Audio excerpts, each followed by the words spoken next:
no. The reason why people say this exercise is bad is because people see this online and they think this is the only exercise, fix your herniated disc. Hell no. This is building extra resilience on top of what you do with iso holds. It's the same thing they tell you in McGill Big 3 of bird dogs and stabilization. It's gonna be a good one today.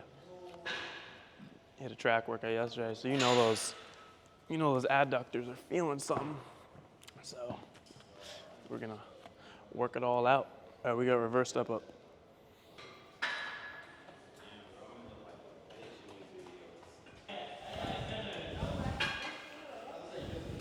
I just want to remind you guys, people actually do watch these. Some people rewatch these. They will learn more about us than they're supposed to. Is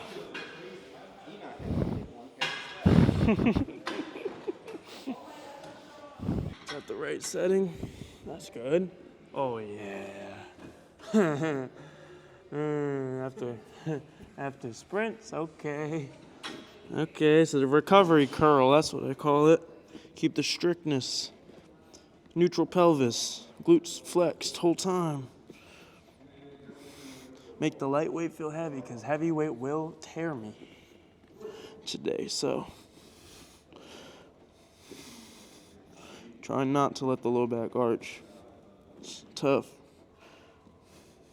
Because when you're sensitive and you're still rebuilding low back, doing the normal ham curls like this, you can get a little tweak. It's happened to me, so you get up on the machine, keep the neutral pelvis, glutes contracted, trying to extend the hips. Makes the light weight 5 times heavier, but it's the way you challenge yourself until you're back stronger.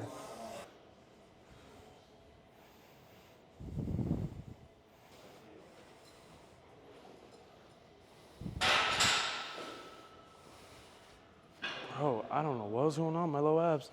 I didn't feel so much during sprinting. I was really focused on not having my normal. You can watch videos of even where you recorded me, the 400s, and I'm like this. So I was really trying to keep the neutral pelvis like tucked and keep engaged and then just pull my knees up from there. And I think that focus cooked me in my low abs in a way I haven't had. So when I was doing those whatever tuck, plank, finishing core things, I actually caught the meanest. I looked at it and it looked bad. Oh yeah, that makes this weight heavy. Insane squeeze at the top.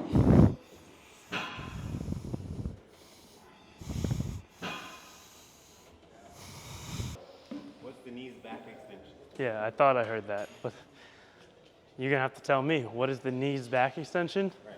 Oh, what is the back extension of the knees? A deep bend, compression. So any kind of deep bend, split squat, no deep, not far bend, just whatever's deep. Slant board, fully bending the knee gradually to get an internal pressure. Yep, the deep bend really fixes a lot of things in the knee. With the cartilage, even if you don't have cartilage, it just releases synovial fluid. All the ligaments will actually start to adapt and get the right laxity or tightness again. I've been doing those days. Yeah, okay. Yeah, but you do more like this, you know? And if you lean back, it's a little bit more quads, but it's still mainly about the front of the shin and that fascia there. Talking about osteoslaughter, the tibial tuberosity, top of the shin bone where it attaches the patella tendon. It's like weirdly, you can grow a bump there. I started to have a little one, and it's like tendon pain, but it's also right to the lower leg. It's kind of like a knee issue with the quad, but I think it's also a lower leg and tib tightness thing. When I really trained my tibs a lot, I started to get a pain here until I started to stretch them, like those postures that Cadorziani showed us. So.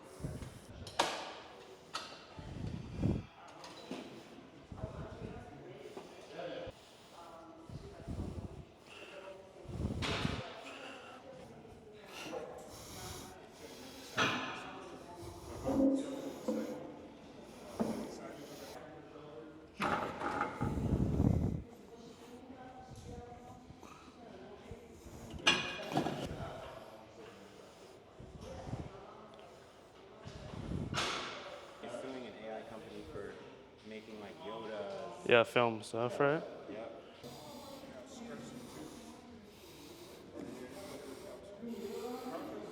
Sometimes I like to just do enough to feel it.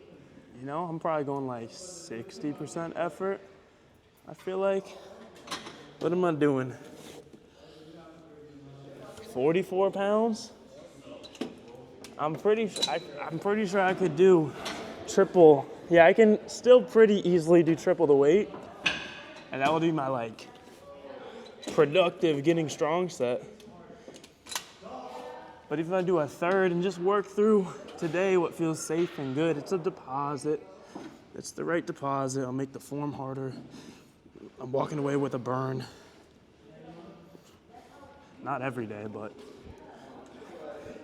when I know I'm a little beat up and running a risk for injury, that's just where I used to hurt myself. I was always trying to show up big time.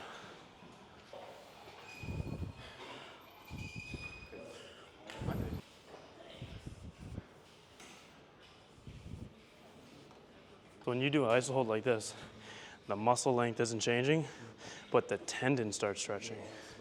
Literally, the tendon starts stretching. And if you feel the tendon when someone's doing an iso hold, you can feel crackling and stuff.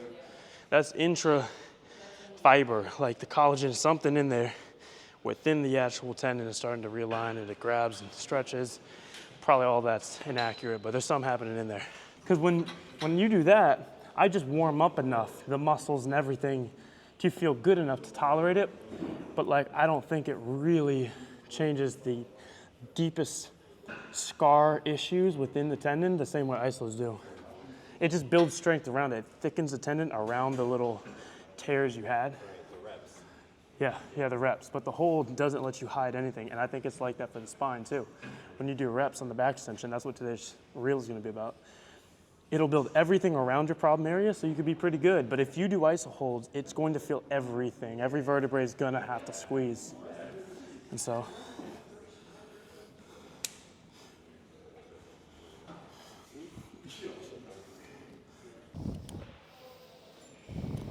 call these the stranger in Moscow's.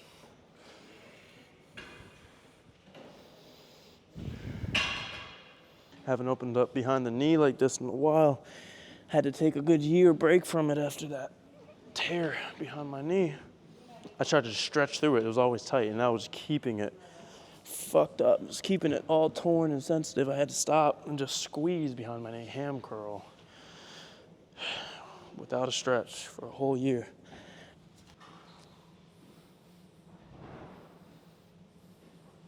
Nice. That's not bad. And from the top, try to squeeze your quads. Keep the legs pretty straight. You're really good tucking the chain, going vertebrae by vertebrae. That's it. Keep the bar pretty close to you. Yeah, he's rounding. Some people avoid and they're like RDL into the round. He's winding, unwinding. That's good. That's what today's short's gonna be about, how people see the end result of this and then they think, well, like this is what heals more than the iso holds, more than the whatever, and it's like, hell no. The reason why people say this exercise is bad is because people see this online and they think this is the only exercise, fix your herniated disc. Hell no. This is building extra resilience on top of what you do with iso holds. The same thing they tell you in McGill Big 3 of bird dogs and stabilization. That is bare baby step 1. Step 2 is back extension iso hold. Step 3 is back extension reps with the hinge. Step 4 is back extension reps with some flexion. Then you go deeper, and it's just, this is just another test and more and more. But even when you get to this point, you still do iso holds. Yeah. Because that's what gives you, this is like a withdrawal, and the iso holds are the deposits. It's like, this is testing, but that's investing. And if you only try to test what you got, you're eventually gonna fail. But it does build you. But the idea of I reach level 5, I only do level 5, it's like, it's not like that. You don't want to do that. Flex the quads, chin down. Yeah, you're good. It's reteaching. That's how to get the upper back. How do you round your upper back without putting your shoulders forward? You can't. You have to round the shoulders to do it. That's all good. Now on the way back up, start from here. No, think the worst form of your life. Yeah. Like literally the worst, like you want to be, like someone's trying to pick you up off the ground, you want to be a kid and like get dragged, like limp. You're tightening your core. No. You're disengaging all of the prime core muscles that are supposed to protect you, and that's why it relies on the deeper paraspinal muscles. The reason why it builds the small stuff is because it disengages the big stuff. That's why people hate it, but like that's the slow testing. Without weight, though, I don't feel.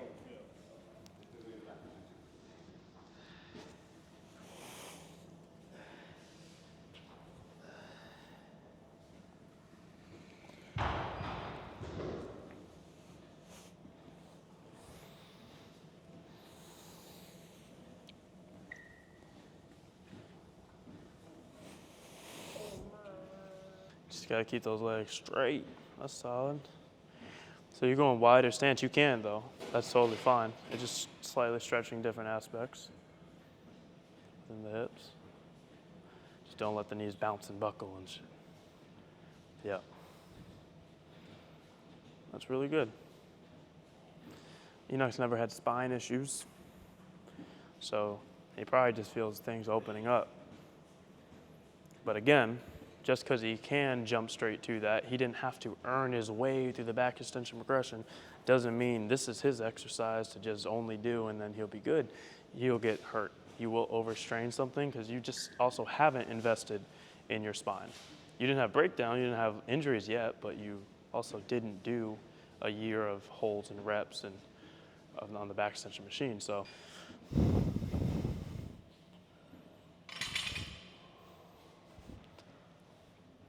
people saying, you're never going to make the Olympics. Does this not look like an Olympian leg?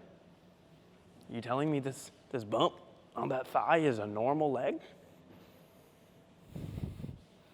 I literally had a picture on my wall of Fred Curley sprinting in the sand just because you could see his rectus femoris. And it was like, and I was like, oh, it's that muscle. Okay, I got it. And I would just like wake up, do my affirmations, you know, like I am worthy, I am wise, I have Fred Curley's thighs. I am worthy, I am wise, I have Fred Curley's thighs, and right in front of it, you know. And then look, 3 years later, I'm working on the tan, but so it's back to the focus, right? So I'm standing, really focused, not just about what's happening here. This is actually only half of it. We think about where we're trying to feel it, right? This is as much postural training as it is hip flexor training. So yeah, I've showed, there's like a picture of Usain Bolt sprinting with his knee up to here, and you can train the sprinter hip flexor through this, that rectus femoris with the kick out, dead lockout knee, leg up, but your ability to not move your lumbar spine and keep your pelvis neutral, that's also half of back health and sprinting. Staying tall to march and not be overstriding, reaching. So this glute has to be flexed like crazy. So where you should be sore the next day from this, if you do it right, is one, yeah, the hip flexor, but also two, the upper glute. So I'm contracting my ribs down, glute, pelvis should be straight, no bend in the knee. 5 seconds out here. It's as much of postural training as it is hip flexor training. Doesn't really matter how high you get the leg if you're going to cheat. So, for that.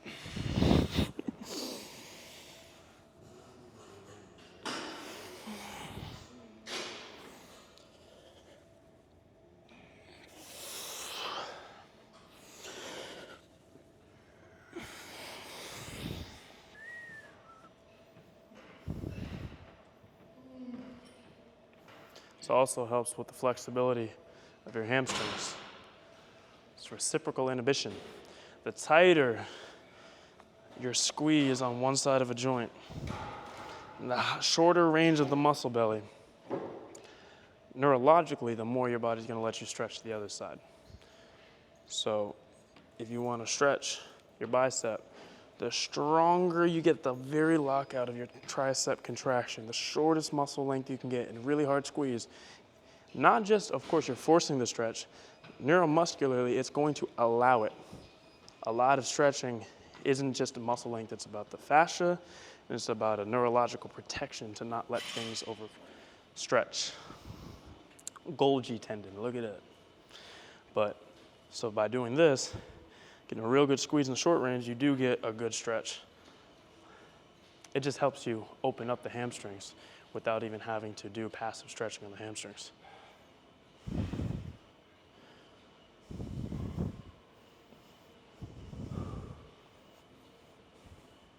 Don't break, don't break. You gotta get that glute right. You were good, and then you went a little bit. Yeah, you shouldn't lose height, you shouldn't round forward, nothing. So I do it slow, do the kick out slow. You'll feel if you change anything. See?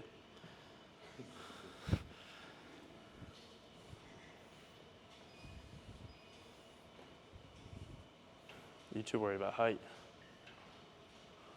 I like this and adductor machine, the squeeze. It's like that's squeezing the groin with bent knee, that's squeezing the groin with straight leg. Kind of like different emphasis. We're at 20, 10 more seconds. That's halfway right there, 15. Oh my gosh. Sprinting. But it's just like after those speed endurance reps, then I start to get swollen in my glutes and hams, and it's just like, I can tolerate pain. I just don't think most people are feeling what I was feeling yesterday. But my calves are good, my shins are good, my foot's good, hip was fine. Like, to be back in that kind of game and knowing I'm still patient, but I'm not worried about an injury, it just doesn't feel real. The only thing I gotta worry about is enduring strength pain, and like, it's nothing.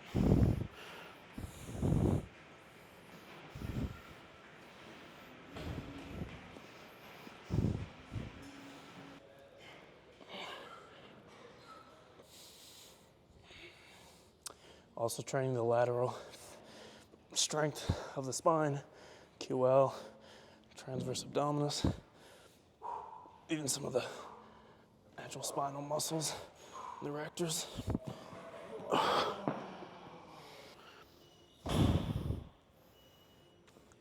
I think that's what people don't realize when they're asking about couch stretch. Like Enoch sees a lot of the Discord community questions of, I'm not progressing in this stretch, and it's like, because you're in the same position you're at 3 months ago, but that's fine. Make it feel better. You could be at this angle on the bench, started here and you're still here, but now you're holding and you're like pushing better and you feel a contraction, and it's like, just quality got better. So now you're building strength in a somewhat stretch versus like, I'm not going down, or my couch stretch, I'm not up yet. That's not long game thinking, guys. That's a quantitative metric, but this is a qualitative game. Numbers will come later. All right, y'all. You know the time of this point of the video. We made it to the long game segment. This is for the people that are really trying to rebuild their back. They're in a journey. They're not just here kind of watching content. They flipped on it. The only reason I say that is at the end of every episode, I ask you to comment long game, maybe your name, a bit of your story, because then I shout that person out. And the reason that matters to me is you get a lot of comments on videos. I want to learn who's really in the thick of it, that's watching to rebuild their back. They're not just like a coach or someone kind of interested or bored. Not that I don't appreciate the views from you guys and engagement, but it's more important to me to start to put familiarity to some of the names and be able to just celebrate with the people that may really need the support on a tough day. So if you made it this far, comment long game, put a bit of your story, your name, where you're from, and then next week I choose somebody else and it might be you. So today, let's see who we got. I saw some good ones when I was reading through here. Let's see. We got one, Daniel Whitfield, 2202. He said, long game, let's go. Daniel Whitfield from Alabama. He said the first and last name, I'm here. Been dealing with bad sciatica and a severe hip hike due to low back spasms. Haven't been able to barbell squat in about 5 months after hitting 150 kg. For us Americans, that's 330 pounds. You ever touched that in your life? Me neither, but I'll dream. Had no idea what kind of issues were boiling under the surface till 3 low back strains in 2 months happened, back to back. You were entering a loop. Was told to do bird dogs and also told to quit wussing out. Neither of those worked, okay? But 3 weeks into LBA long game, I no longer have that burning sciatica. LBA is a lifesaver and the community is super positive. Thanks, Brendan. That's beautiful. This is one end of the spectrum where it's a shorter term problem, shorter term resolution to the feeling of what's going on. Now you had acknowledged what was boiling under the surface exactly, probably years of subtle discrepancy, dysfunction, weakness, imbalance that you became aware of because things started to get fucked. So now that you're feeling better for 3 weeks, use that same mentality of there could be more than you see in the negative. Well, you feel better, but that doesn't mean you built the insurance and protection to never have an issue. So keep training even though you don't have the pain, but just make it to a monstrous level. Keep going steady though, but train the back extension loaded. You're only two months in, you shouldn't be doing loaded yet, but master the body weight. Allow the time for adaptation after about 6 months, then go loaded, then just build it up so you have one of the strongest backs of anyone you know. So that way the odds of this ever becoming a thing for you or becoming chronic is close to 0. So that was one on the shorter side, which is pretty cool. I really appreciate when, it's not always a lifelong battle in every single way, but these stories are also useful for people to hear. Now let's go to I think there was a longer term one. David A. Bell, Y4H, long game, high, 61-year-old male, lifelong surfer, triathlon, L4, L5 spinal stenosis, compressed nerves with scoliosis, 5 years with no sports, walking is hard. This one's more intense. Been offered surgery, I'm not keen. Just started watching you, about to purchase a back extension machine as per your back video I watched. Any more advice would be great. Cheers, Dave. Dave, get in that program, man. Get in the program because you can get to the community, and now you have a mutually beneficial support group that isn't just about therapy type based, let's talk about it, but actual questions that things you're going through, inevitably you're going to have certain sensations and pains that I didn't have. We all have different backs, we have different back problems, we have slightly different back journeys, and that's normal. I'm giving this directional blueprint. Every exercise is going to bring its own challenge for you. And I'll give you the things I've heard from thousands of people. I'll try to distill this advice from what you may tell me in the chat, in the group calls we may do, and through the videos. However, there may be somebody out there that exactly had that through stenosis at L4, L5, through scoliosis, compressing nerves, triathlete background. Like, these are things that other people may actually be able to relate to. Riding a bike for many miles, how did they get to that getting better? How did they deal with things of scoliosis I don't really have, right? Get in the community, it's pay what you can, the entire program. You can change the price at any point. If you're skeptical, sign up for $2. It's whatever you'd like. I think it's just so worth it. That's the advice I have, because I could try to give you, train the hips, do the this. It's all in there. That's my selfish plug-in. But let's read another one. I like today's. Long game. It's been a year now since I started rehab, 55 weeks in exactly. 33 weeks since I started LBA. It was actually BBB back then. Sounds a little inappropriate. I feel like BBB it was back breakthrough blueprint, but then I realized there's no blueprint. It's not that simple. He said, I'm 22, always wanted to be a trainer, and I love fitness, but I kept getting hurt and injured. When I messed up my back, I felt pain I've never felt before, and I felt extremely alone. A 23-year-old that works out, runs, and lives a relatively healthy lifestyle shouldn't be going through this, especially when I thought I was doing everything right. I've been watching videos for years on what exercises I shouldn't do because they're bad for you. Every time I would deadlift or pick up a pen, my back would be straight, perfect, proper form. I did everything right. There was no way I was supposed to get hurt. And then one day, putting on my shoes, my back gave out. I felt so much pain and I couldn't move. I've given up on my fitness journey so many times because of the injuries and mental stress, and it just broke me completely. The doctors just gave me pills and didn't even bother. I didn't know what to do, but now I'm finally doing weighted back extensions with 10 pounds. I can bend without worry, and I'm starting to lift weights and run little by little. Still got ways to go, but this community has been life-changing. Thank you. 55 weeks in. That's why we call it the long game. That story encompassed, I think, 80% of our journeys. If you've been in the chronic loop, especially younger people, to where you're not supposed to be hurt, you're too young to have back pain.